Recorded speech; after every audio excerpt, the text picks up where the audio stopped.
बिलालमीन वस्सलातु वस्सलामु अला सय्यिदिल मुरसलीन अम्मा बाद फ़अऊज़ु बिल्लाहि मिनश्शैतानिर्रजीम बिस्मिल्लाहिर्रहमानिर्रहीम अस्सलातु वस्सलामु अलैका या रसूलल्लाह व अला आलिका व अस्हाबिका या हबीबल्लाह अस्सलातु वस्सलामु अलैका या नबी अल्लाह वाला आलिका व अस्हाबिका या नूर अल्लाह नवैतु सुन्नतल इअ्तिकाफ़। फरमाने नबी आखिरुज़्ज़मान रसूल हाशमी सल्लल्लाहु अलैहि वालि वसल्लम तासु खपल मजलसुना प मा बांदे दुरूद शरीफ वयलो सरा खैस्ता कवै बेशका दा दुरूद शरीफ पा पौरस द क़यामत स्तासु दे पारा नूर व गर्जेगी। सल्लु अलल हबीब सल्लल्लाहु ताला अला मुहम्मद सल्लल्लाहु अलैहि वालि वसल्लम। खगो खगो इस्लामी रणो हदीस शरीफ के राजी अन्नियतुल हसनतु तुदखिलु साहिबहल जन्नह। फरमाई खन्नत चदे खन्नत कवल दा बंदा जन्नत दाखिल व गर्जवी। नया शिकान रसूल ख नेतुनो सरा सवाब ज़्यातेगी नो सवाब ज़्यातवलो दे पारा राज़ी च ख नेतुनो को च मुंग त ख ज़्यात सवाब मिलावशी ज़बा नेत कम तासु इंशाअल्लाह वायो रज़ा इलाही अल्लाह राज़ी का वलो दे पारा बा बयान औरमा प अदब सरा बा केनमा प ख तवज्जो सरा बा औरमा औ सच वौरमा प दे बांदे बाद अमल का वलो नेत कौमा औ सच वाउरमा आगा खपल अमल कवलो सरा सरा नूर मुसलमानान रुणता और रसवलो कोशिश पकाओमा। सल्लु अलल हबीब सल्लल्लाहु ताला अला मुहम्मद सल्लल्लाहु अलैहि वालि वसल्लम। माई इज़्ज़तमंदो नन 11 शवालुल मुकर्रम दे 10 शवालुल मुकर्रम ता ज़मुंगा आका वली कामिल पीर तरीक़त रहबर शरीयत आला हज़रत इमाम अहले सुन्नत इमाम अशाह अहमद रज़ा ख़ान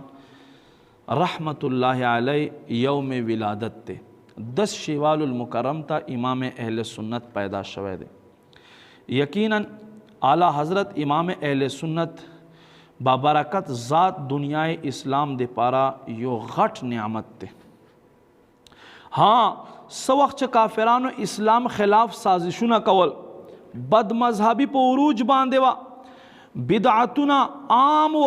माज़अल्लाह कुरान मजीद आयतुन मफहूम खल्क़ो नापाक कोशिशुना कवल इस्लामी तालीमातो बदलावलो जसारत व पदे फितनो वह के अल्लाह पाक आला हज़रत प सूरत के दुनियाई इस्लाम तो यो अजीम नेमत अता करो। आला हज़रत मुजद्दिद दीन व मिल्लत दुनिया त तशरीफ़ रावड़ो और अल्हम्दुलिल्लाह दे टोल फितनो सरे ख़त्म करो दे काफिरानो साजिशुने नाकाम कड़ल बद मजहब ज़ोर मात करो बद अकीदगी ख़ातिमा उकड़ा और असल इस्लामी अकायद दुरुस्त तशरीह फरमायला इस्लामी अकायद बांधे इस्लाम आला तालीमात बांधे कुरान मजीद इज़्ज़त कुरान मजीद हुर्मत रसूल अकरम नूर मुजस्सम सल्लल्लाहु अलैहि वसल्लम इज़्ज़त और नामूस बांधे दास से पैरावर कड़ला चो सुमर बिदात आ टोल ख़त्म कड़ल सुन्नतुन आम कड़ल मुआशरे इस्लाह कड़ला और खल्क़ ते इश्क रसूल जामुना डक डक वस्कल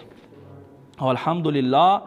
दुनिया एल फितनो न पाक अकड़ा और इस्लाम यो मजबूत परचमे पे बांधे लहराव कड़लो। शायर फरमाई तूने बातिल को मिटाया ए इमाम अहमद रज़ा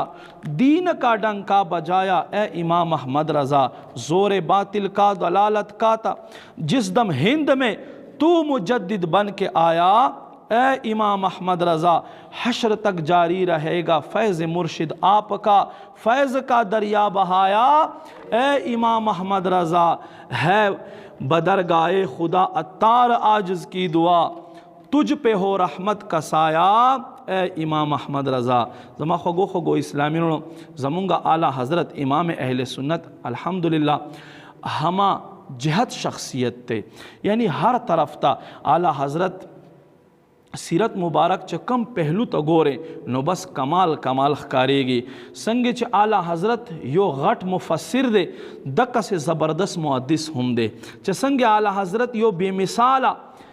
عالم با کماله مفتی او با کماله عابد او زاهد دی دقسې اعلی حضرت په طریقت کې هم یو ولی کامل او پیر کامل دی. نن با اعلی حضرت کروڑو موریدینو چې څومره موریدین دي هغوی ته چې دا کم فیض روان دی دا د اهل سنت او اعلی حضرت په برکت سره الحمدلله څومره چې اتاریان دي د الیاس قادری موریدان دي دا ډایرکټلی رضویان هم دي د اعلی حضرت موریدان هم دي او دا سلسله داسې ما عزتمندو قدرمندو اعلی حضرت ته رسی او یقینا اعلی حضرت ته خو ذکر رسی چې اعلی حضرت نن سنیانو سره چې کم مینه محبت ته او کم مینه محبت جامونه سنیانو ته ورسکلای کېږي هغه د اعلی حضرت د عشق و محبت برکت ته ما عزتمندو اعلی حضرت الله رب کریم ولایت په اعتبار سره یو غټ مقام ورکړی دی یو بهترین مقام ورکړی دی. راشه واوره امام اهل سنت ته الله رب کریم د طریقت په اعتبار سره او کراماتو په اعتبار سره الله رب کریم کم مقام ورکړی دی. سید ایوب علی صاحب رحمت الله علیه فرمایي وایي زه د اعلی حضرت شاگرد هم وم او عموما به اعلی حضرت په خدمت کې زه حاضر وم او سیرت اعلی حضرت کتاب چې دی هغه باندې کار کولو سعادت هم دا سید ایوب علی صاحب ته نصیب شوی دی. د ده بیان دی چې یوه ورځ زه او زما رور سید قناعت علی رحمت الله علیه اعلی حضرت په در دولت کې حاضر او یو علمی کار کې مصروف چې بس د 9 یا د 10 بجې وخت چې یو نوجوان راغی او سلام یې وکړو. سلام نه بعد خاموش په یو ګوټ کې کېنستلو. مونږ تپوس ته وکړلو نو تپوس کولو نه بعد دا نوجوان چې دی په جړا باندې شو. مونږ بار بار دنه تپوس کولو خود جواب نه راکولو. آخر کار چې مونږ ډیر اصرار وکړلو نو دوی زه د حضور اعلی حضرت مورید یم او دې کال ته خواجه غریب نواز رحمت الله علیه د عرس ماته سعادت ملاو شو. زه چې هلته لاړم ما یو بزرگ هستی وکتلو د هغه خپې مې ښکلې کړې ادب مې وکړلو. هلته چې کوم خلک موجود و ما ته وی چې ته د دغه بزرگ د دغه صاحب مورید شه. ما ورته وی چې زه خو له دې نه مخکې مورید شوی د اعلی حضرت نو پاکستانو کې یو کس ما ته وی چې هغه خو صاحب شریعت دی هغه زینه شریعت ملاویږي او راشه دې زینه طریقت واخله په طریقت کې بیعت وکتا خو په شریعت کې بیعت کړی دی. بس د خلکو په خبرو کې راغمه خلکو خبر مې ومنله او ما هغه زینه بیعت وکړلو. چې بیعت مې وکړلو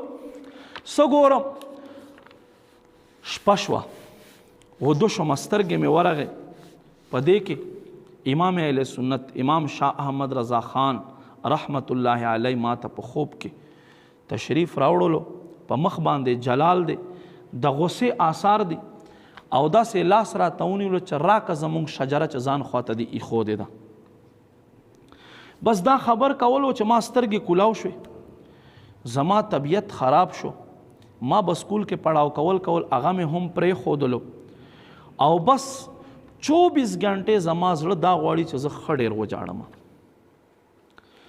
سید ایوب علی رحمت الله علیه چې دا خبر واورېده نوجوان ته تسلی ورکړه ورته وی خفه کېږه ماسپښین مونځ ته به اعلی حضرت تشریف راوړي اوس مصروف پی چېرته فتوا بلی کې څه به کوي نو بیا به ته تجدید بیعت وکړې خفه کېږه بیعت په دوباره وکړي. فرمای خلاف عادت لکه نور کله به نه راتلو خلاف عادت اچانک اعلی حضرت تشریف راوړلو. چې تشریف راوړلو نو مونږه حیران شو چې دا دغه ټیم ته خدای نه راځي او ولې راغی.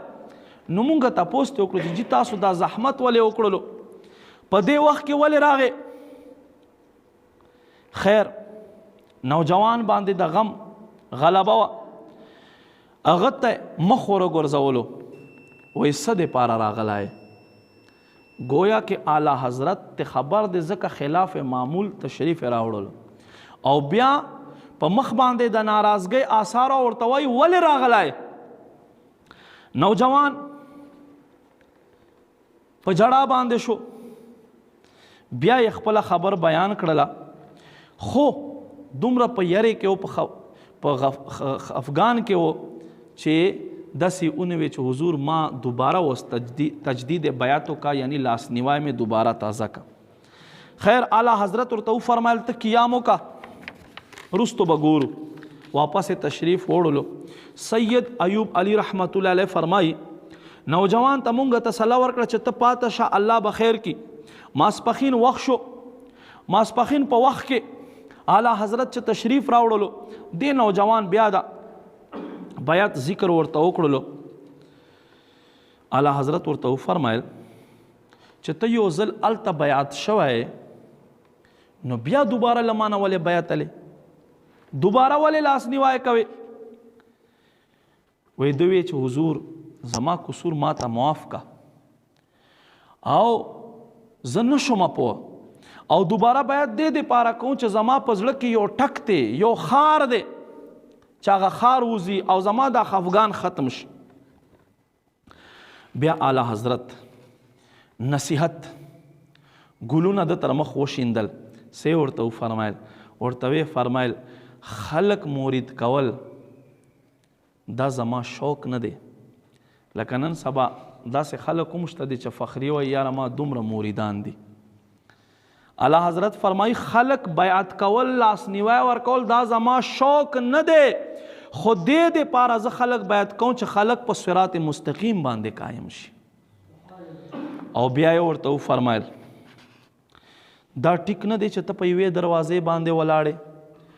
کله په یوه دروازه باندې کله په بله دروازه باندې داسې نه وي ښه ورته وی یک درگیر محکم گیر یوه دروازه ونیسه مضبوطه ونیسه ما عزت مندو بیا اعلی حضرت هغه نوجوان معاف کړلو دوباره یې بیعت کړلو او نوجوان په خوشحالی سره خپل کور ته روان شلو میں گرفتار بلائے دو جہاں ہر بلا سے کر رہا احمد رضا تم ہی مرشد تم دوائے رنج و غم مجھ پہ بھی چشم عطا اے امام احمد رضا صلو علی الحبیب صلی اللہ تعالی علی محمد صلی اللہ علیہ وآلہ وسلم ما عزت مندو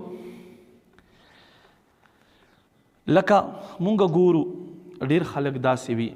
یاره دا فلانی چې دی دا خو صاحب شریعت دی راشه اوس په طریقت کې بیعت وکړه تاسو به اورېدلی وي یاد وساتئ دا طریقت او شریعت چې دی دا بیل بیل نه دی بلکې دا طریقت چې دی دا د شریعت یو جز دی یوه حصه دی طریقت څه ته وایي طریقت دې ته وایي چې ته په طریقت کې دا مستحبات چې دي دا د فرض په شان په ځان باندې لازم سمجاو کوي دې ته طریقت وایي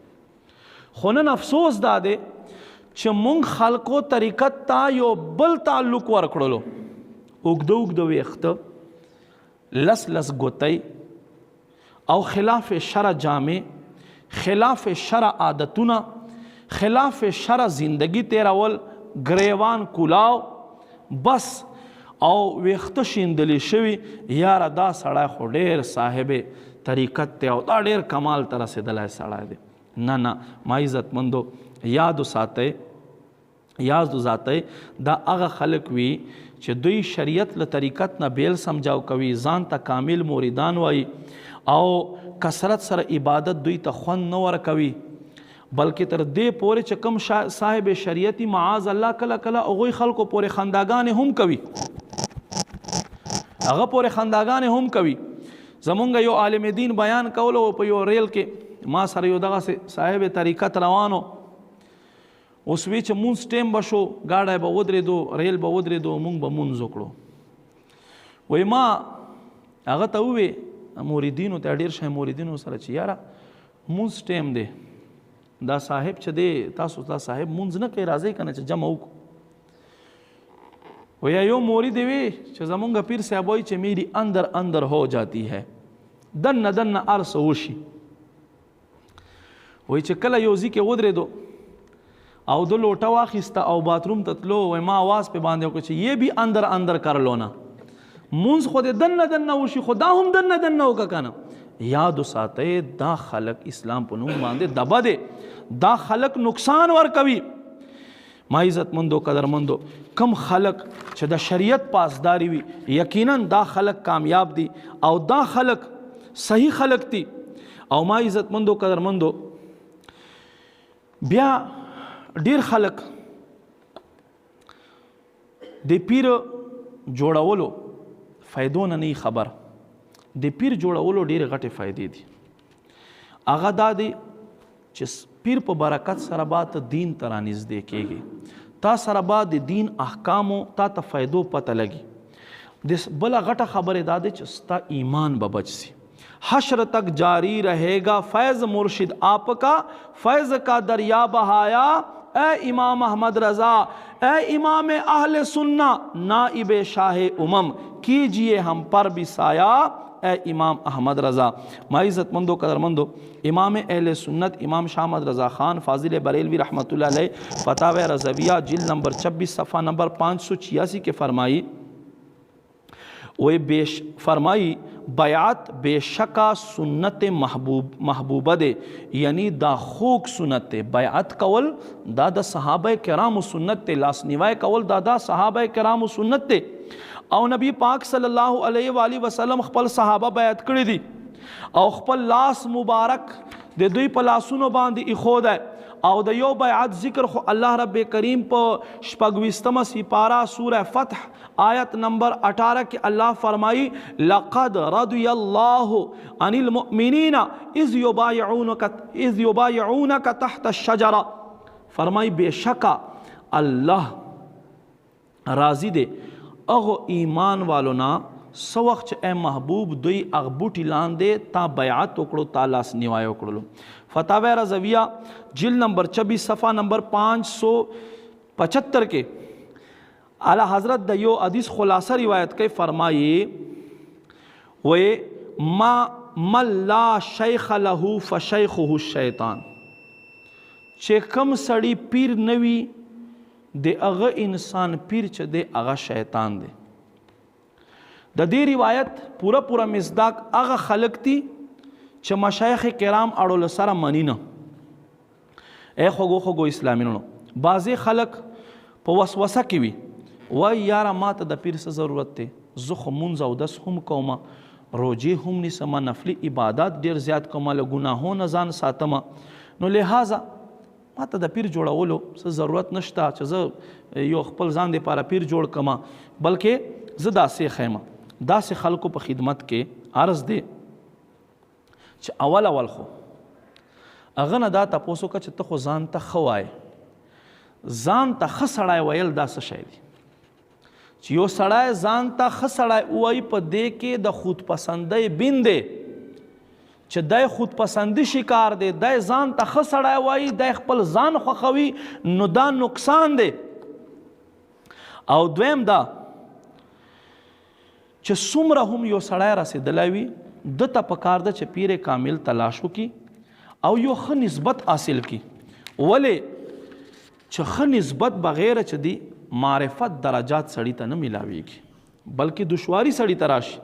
قرآن مجید کے اللہ تبارک و تعالی پشپگم سپارہ سورۃ المائدہ آیت نمبر 35 کے اللہ فرمائی یا ایھا الذین آمنوا اتقوا اللہ وابتغوا الیہ الوسیلہ فرمائی اے ایمان والو اللہ نہ ویرے گئے او د طرف تا وسیلہ لٹوئے مفسر قرآن حکیم الامت حضرت احمد یار خان نعیمی رحمت اللہ علیہ دے آیت تات فرمائی چپ دے آیت کے تقوی نبادہ د وسیلے تلاش کول حکم دے گویا کہ متقی تقوی نبادہ سمر درجے والول نوی دتا بے وسیلے بے نیازی نشتا لہذا متقی مسلمان دے دا نہ سمجھاو کئی چیزو خو پرہیزگار آیم او زه الله رب کریم معرفت حاصلولی شم لہذا ما ته دا وسیلې ضرورت نشتا بلکہ ہر مومن اعمال او تقوی حاجتمند چوی دکه سے د وسیلې هم محتاج دے اعلی حضرت امام اہل سنت فرمائی بیعت ته پارا لازم دی څوک چې د کم پیر بیعت کوي چې څلور شرطونه یې پکې په کوم ځای کې فرمایي فتاوی رضویہ شریف جلد نمبر 26 صفحہ نمبر 568 فرمایي اوس مونږ خلک ورشي یاره ما فلانی نه بیعت دی واورئ دا د علم مجلس دی بیعت لاس نیوای بل چا نه کوي بیعت د چا کول پکار دی ډیر خلک وای یاره دومره لره د لاس نیوای کړه بیعت کړه دلته نږدې فلانی نه ولې نه کوي نو ما عزتمندو که چېرته نږدې داسې سړی وي په ده کې دا شرایط وي چې کوم امام اهل سنت ذکر کړي دي خو بیا یې ته وکړه او که دا شرایط نه وي نو ځان ته وساته کم شرایط دي نمبر 1 چانه چې ته بیعت کوې سنی صحیح العقیده به وي دی به سني وي د ده په عقیدې کې به بګاړ نه وي دا به نه وي چې فلانی ښه دی او فلانی ښه دی او چاته بد مه وایو نه دا سني نه شو دویم چانه چې ته بیعت کوې اعلی حضرت فرمایي دومره علم به وي چې د خپل ضرورت مسایل په خپله له کتابونو نه باسلی شي دومره علم به ده وي او که بیا دی وایي چې اندر اندر ہو جاتی ہے نو ته بیا هغه نه څنګه بیعت کوې هغه خو تا غرقوي هغه خو تا بلې خوا ته بونځوي بل ما عزتمندو نمبر 3 فاسق معلن بنوي فاسق معلن څه ته وایي چې اعلانیه ګناه کوونکی بنوي مطلب ګیره به نه کینچي کوي پوه شوې فیشني جامې سټایلش به نه وي پوه شوې چې د طرف ته خلک ګوته نیسي دا کار به په ده کې نه وي نمبر 4 د ده سلسله بیعت چې دی دا به نبی پاک صلی الله علیه و آله وسلم سره متصل وي یعنی داسې نشي کېدای چې دی په خپله باندې مقصد دا د پیری او موریدي شروع کړي فلانی راونیسه مرید که فلانی تا سره ته د چا خلیفه یې مړه بس زه خلیفه یم ما ته د خلافت ضرورت دا نشي کېدی دی د چا دی بیا دنه له پاسه چې څوک دی بیا هغه نه له پاسه چې څوک دی دا سلسله به نبی پاک صلی الله علیه و آله وسلم ته رسیدلی وي چرته به منقطع کټ نه وي دا څلور شرطونه چې په چا کې وي نو په پټو سترګو باندې پیر جوړوه او چې دا څلور شرطونه نه وي نو اعلی حضرت فرمایي که چېرته په هوا باندې روان وي که نه په هوا باندې خلک وایي چې صاحب خو ډېر با کرامت دی په هوا روان دی فرمایي دا د استدراج یعنی جادو هم کیدی شي لہذا داسې سړي نه ځان ساته ما عزتمندو اعلی حضرت څنګه خپل ځان د پاره پیر ولټولو او څنګه په کیفیت کې د خپل پیر خواته حاضر شولو راشه واوره 1294 هجری واقعه دی په دې وخت کې د اعلی حضرت عمر چې دی هغه 22 سالو یو ورځ اعلی حضرت څه په سوچ کې تله او په جړا باندې شو چې په جړا باندې شو بسترګې ورغې ودو شو په خوب کې خپل نیکه مولانا رضا علی خان صاحب تشریف ورته راوړلو یو صندوق یې ورکړلو او ورته وی ان قریب به تا خواته یو کس راشي او هغه د تا د زړه مرهم به وکړي فرمایي په سبا باندې حضرت مولانا شاه عبدالقادر بدایونی رحمت الله علیه تشریف راوړلو او اعلی حضرت ته وی زو مهره شریف ته اعلی حضرت فرمایي چې څنګه مونږه د مهره شریف سټیشن ته ورسېدو نو اعلی حضرت له خولې نه اچانک ووتل چې ما ته د خپل پیر کامل خوشبوئی روانه شوه پیر کامل خوشبوئی فرمایي چې مونږه ورسېدو دې نه مخکې ما په دې سټیشن کې الته غسل وکړلو ځان مې تیار کړو کپړې مې برابر واغوستلې چې خانقاه برکاتیه شیخ کامل تاجدار مهرا امام الاولیاء حضرت مولانا شاہ آل رسول مہروی رحمت اللہ علیہ په خدمت بابرکت کې حاضر شو نو شاہ آل رسول رحمت اللہ علیہ چې څنګه اعلی حضرت وکتلو نو ورته فرمایل رازا سو ورځو راسې مونږ د ستا په انتظار کې ناست یو الله اکبر سنگ پیر چې مرید ته انتظار کوي. او ما عزتمندو قدرمندو فرمایي وې اعلی حضرت څنګه بیعت وکړلو. بیعت کولو سره سره په دې وخت کې په سلسله عالیه قادریه، سلسله عالیه چشتیه، سلسله عالیه سهروردیه او سلسله نقشبندیه، په دې ټولو سلسلو کې اعلی حضرت ته اجازت او خلافت ور عطا کړلو. او دې سره سره ډیر شای برکات چې له بزرګانو نه روانو هغه ور عطا کړو. او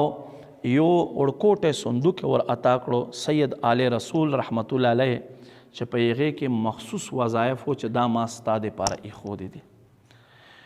اوس دلته د غور خبر دا دی چې په اول ملاقات کې چې پیر کامل خواته حاضرېږي او دومره مهربانیګانې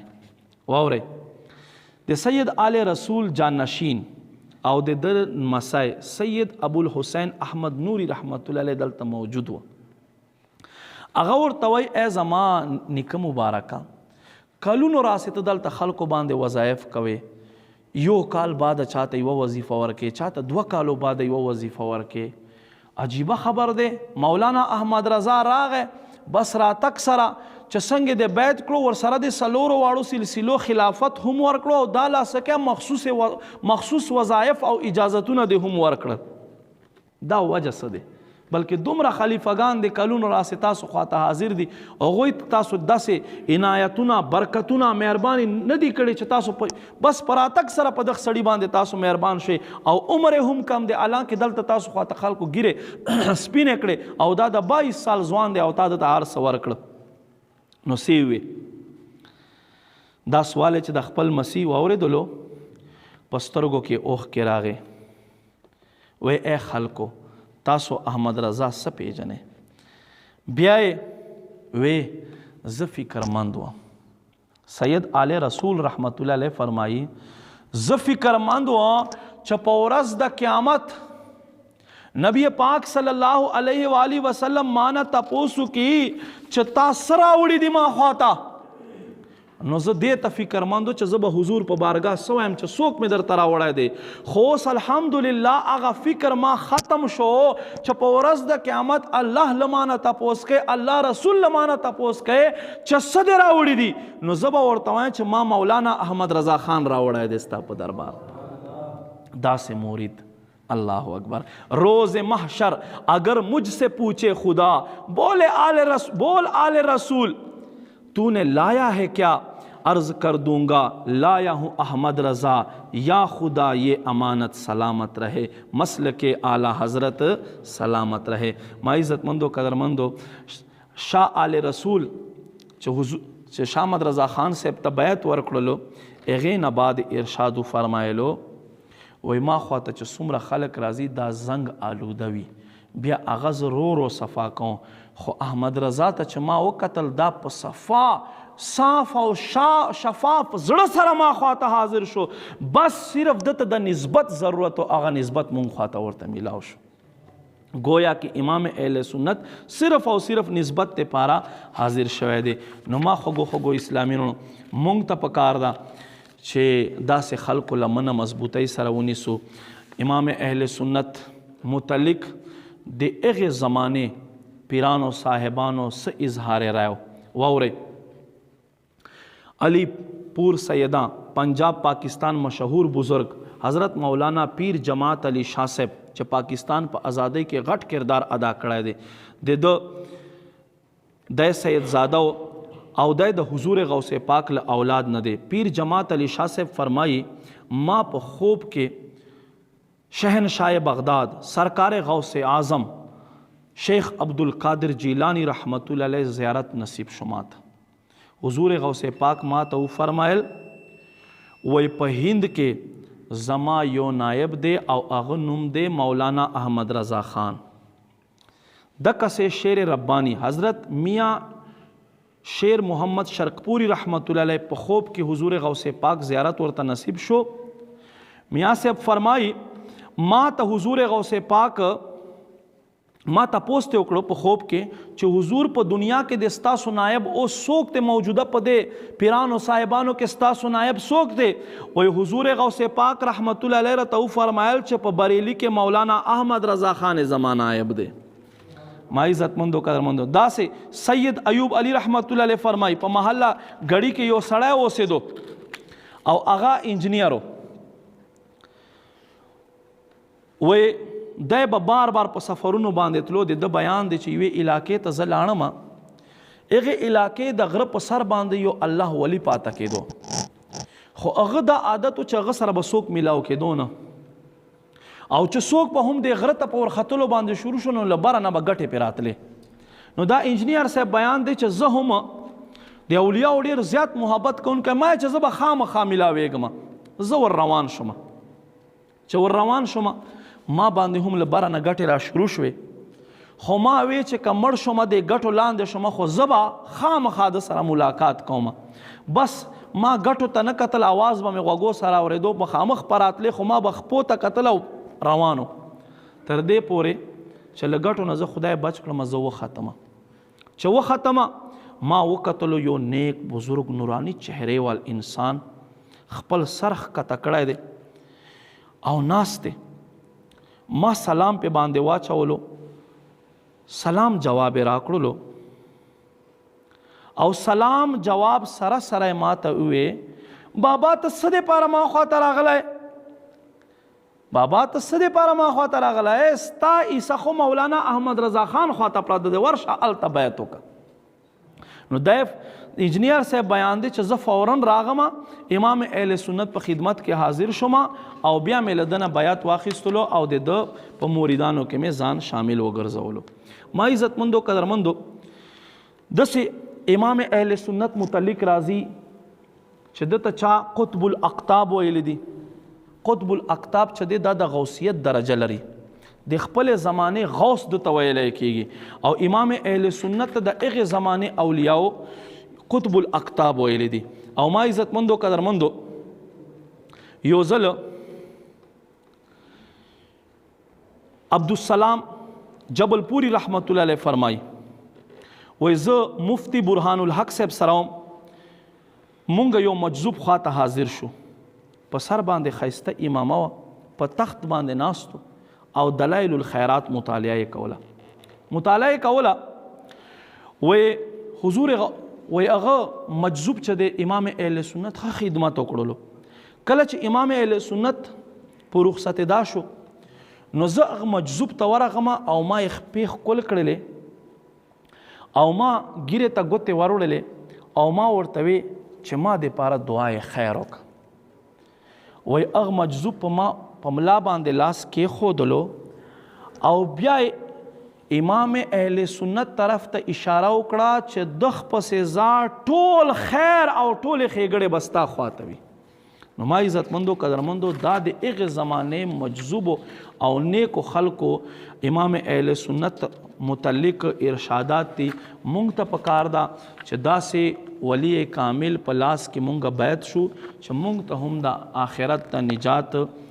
ملاو شي. الحمدللہ فی زمانہ شیخ طریقت امیر اہل سنت امیر دعوت اسلامی حضرت علامہ مولانا ابو بلال محمد الیاس عطار قادری رضوی ضیائی دامت برکاتهم العالیہ په سلسله قادریه کې بیعت کوي. مطلب دا دی چې امیر اہل سنت په لاس کې د لاس کې خودو دا داسې دی لکه امام اہل سنت امام شاه احمد رضا خان صاحب په لاس کې د لاس کې خودو، او دا سلسله حضور غوث پاک ته رسی. حضور غوث پاک فرمای څوک چې ما مرید شي ما مرید به بغیر د توبې نه مري. فرمای رب کریم ما ته دا فرمایلی دي چې څوک هم د تا مرید وي هغه به بې توبې نه مري، بلکې داسې هم شوي دي چې بس اوقات یو څو کسان مړه شوي دي او بیا دوباره را پاسېدلي دي چې ما توبه نه وباسلې چې ودر چې توبه وباسه، ولې چې د حضور غوث پاک مرید یم. او حضور غوث پاک په خپل شجره کې فرمایي مریدی لا تخف الله ربی، فرمایي وی اے زما مرید ته یریږه الله یې زما رب دی او د مهرباني د رحمتونه شامل حال دی خفه کېږه. نو ما عزتمندو قدرمندو امام اهل سنت هم د حضور غوث پاک په خلافت باندې او د حضور غوث پاک نائب دی او یاد ساتي حضور غوث پاک رحمت الله علیه نه دا سلسله امام اهل سنت تا امام اهل سنت نه بیا الیاس قادری صاحب تا نو الیاس قادری صاحب نه الحمدلله کڅوک میلاو کېدای نشي نو خط او کتابت په ذریعه باندې هم بیعت کېدای شي تاسو زمونږه نگران صاحب جمیل شاه صاحب سره نمونه ولیکئ چې څوک مرید کېدل غواړي نو هغه مریدان شي نو ان شاء الله د دې فیض به تاسو ته رسی امام اهل سنت په خپل مریدینو ته نصیحت کولو څه نصیحت په کولو نصیحت په دا کولو ووره دا به وی چې په مذهب د اهل سنت جماعت باندې مضبوطی سره قائم اوسه او څومره چې بد مذهب خلک دي هغوی نه ځان ساته او هغه خپل دشمن سمجاو کوه او مې خبر اورا ما هغوی سره کېنا ما د هغوی تحریر اورا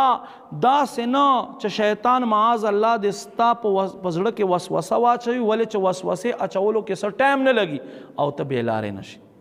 مونږ ګورو ډېر خلک چې کم خلک امام اهل سنت له تحریراتو نه خبر نه دي هغه وایي یاره دا ټیک دی او دا ټیک دی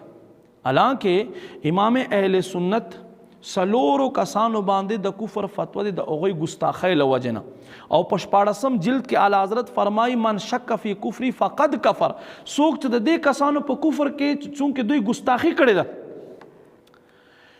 شک کوي هغه هم اسلام نه خارج دی اوس کچیرته یو کس را ولاړ شي مذهبي سړی دی وایي چې دا فلانه په دې سلورو کسانو کې یو کس چې دی دا زما رهبر دی دا زما قائد دی او بیا ته پسې ورځې او داسې سړي پسې مونځ کړه نو داسې سړي پسې تا مونځ کېږي داسې سړي پسې مونځ نه کېږي نو یاد وساتئ امام اهل سنت په خپل موریدین خپل محبین په سختۍ سره منع کول چې ګورې داسې خلکو ته مه ورځئ چې کم خلک څه کوي له انبیاو صحابه کرامو ګستاخیو نه ډک وي سید اعلی حضرت به دا هم فرمایل خپلو موریدینو ته چې 15 ټیمه مونځ پابندي کوئ سړو ته په جمع سره مونځ کول لازم دي او ښځو د پاره د کور حکم دی او دا بیا فرمایل چې بې مونځه سړی بې نمازي اخته نه وایي چې هفته کې یو مونځ کوي بې نمازي اخ سړي ته هم وایي چې یو مونځ قضا شي هغه ته هم بې مونځه سړی وایي نو اعلی حضرت په فرمایل چې څومره تاسو نه مونځونه قضا شوي دي هغې حساب ولګوئ چې تخمینه هم پاته نشي او هغې رفته خپله قضایي کوئ یو مونځ هم چې تر نه پاته نشي سستی او کاهلي په دې کې مه کوئ ولې چې مرګ چاته نارې نه وهي چې راځي مرګ بغیر د نارو راځي بیا خپلو موریدینو ته دا هم نصیحت کولو چې که روجې در نه قضا شوي د روجو هم پابندي کوئ او را روان رمضان نه مخکې خپل روجو قضایو کوي ولې چې تیر شوي رمضان کې تا نه کمې روجې قضا شوي وي او ته د مخکې رمضان پورې پوره نه کړي نو روایتو کې راځي د دې رمضان روجو فرض به د ادا شي خو هغه ثواب تا نه میلاویږي د کسې بیا فرمایل چې کم صاحب مال وي هغوی ته پکار ده چې خپل مال کې د زکات وباسي چې زکات په باندې فرض شي او یوه ورځ هم په باندې ووړي دا سړی ګناهګاره دی نو ښه طریقه دا د امام اهل سنت په فرمایل چې ته کال شروع نه بس زکات خپل مال نه وباسه چې کال اخیر راشي که زکات ته پوره کړی خو فبها که پاته وي څه لږ نور پاته وي نو هغه هم ورپسې ورکا که زیات ته ورکړی نو دا خو ستا دپاره ښه دی داسې به اعلی حضرت فرمایل چې حج په چا باندې فرض شي فورا حج کوئ ولې فرمای ومن کفر فإن الله غنی عن العالمین څوک چې منکر شو الله بیا له جهان والو نه بے پروا دی نبی پاک صلی الله علیه و آله وسلم حج پر خودونکو متعلق فرمایي که یهودی مری او که نصرانی مری د مونږ سره سکار نشته دی مونږ د سره سکار نشته دی ما عزت مندو مزید اعلی حضرت په خپل موریدینو ته فرمایل چې دروغ نه له فحش نه چغلی نه له غیبت نه له هر قسمه ګناه له خیانت نه له ګیرې کټ کولو نه ګیرې خرایلو نه هر قسمه فاسقه خلکو انداز نه او بد خصلت نه ځان ساتئ ولې چې که تاسو دې خبرو نه ځان وساتئ نو تاسو به د الله او د الله رسول وعدو مطابق د جنت مستحق وګرځئ نو ما عزت مندو الله رب کریم نه دعا دی مالک کریم دی مونږ ته هم د دې نیکانو په نقش قدم باندې تک کولو توفیق نصیب کی آمین بجاه النبی الامین صلی الله علیه و آله وسلم